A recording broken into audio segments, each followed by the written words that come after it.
খুব সিম্পল। আমি মামলা লড়তে গেছি অ্যাকিউজ পার্সনদের জন্য। প্রত্যেক অ্যাকিউজ পার্সন আমাদের দেশের জাত, ধর্ম, বর্ণ, রাজনীতি নির্বিশেষে তার একটা অধিকার আছে আদালতের সামনে প্রতিনিধিত্ব করার।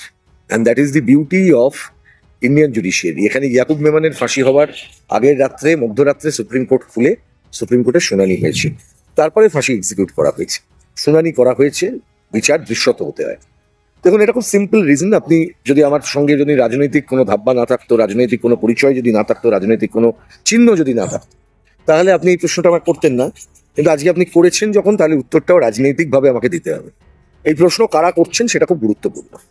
যারা আমাকে প্রশ্ন করছেন তাদের রাজনীতি কি সেটাও গুরুত্বপূর্ণ। আপনি যদি দেখেন, এই প্রশ্ন করেছেন আমার আইনজীবী বন্ধু এবং রাজনৈতিকভাবে সম্পূর্ণ বিপরীত মেরুতে থাকা একজন আইনজীবী, এবং তার বক্তব্য যে এই মামলাতে আমরা, মানে আমাকে ধরা হচ্ছে, আমরা মানে বামপন্থীরা গিয়ে এখন আমরা হরগোবিন্দ দাস এবং চন্দন দাসের হত্যাকারীদের পক্ষে আমরা দাঁড়িয়েছি।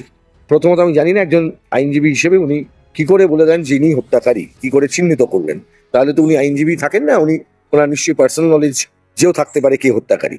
I am not on that. আমি যেটা প্রশ্ন করতে চাই, উনি আমার সম্পর্কে এই প্রশ্নগুলো না তুলে উনি একটু দেখুন যে হরগোবিন্দ দাস, চন্দন দাসের পরিবারের পক্ষে আমি জানি যে ওনার দলের আইনজীবীরা তারা লড়াই করছেন। আমি ওনার দলের আইনজীবী বলে বিষয়টাকে ছোট করব না। আমি ওনার মনোভাবাপন্ন আইনজীবীরা হাইকোর্টে লড়াই করছেন, এবং গত দুদিন আগেও একটি মামলা হয়েছে। কিন্তু আনফর্চুনেট পার্ট কি জানেন? ওই আদালতে, জঙ্গিপুর আদালতে, হরগোবিন্দ দাস, চন্দন দাসের পরিবারের হয়ে লড়বার জন্য কোনো আইনজীবী নেই। এটা ফ্যাক্ট। ওখানে কোনো আইনজীবী দাঁড়াননি ওই পরিবারটির হয়ে।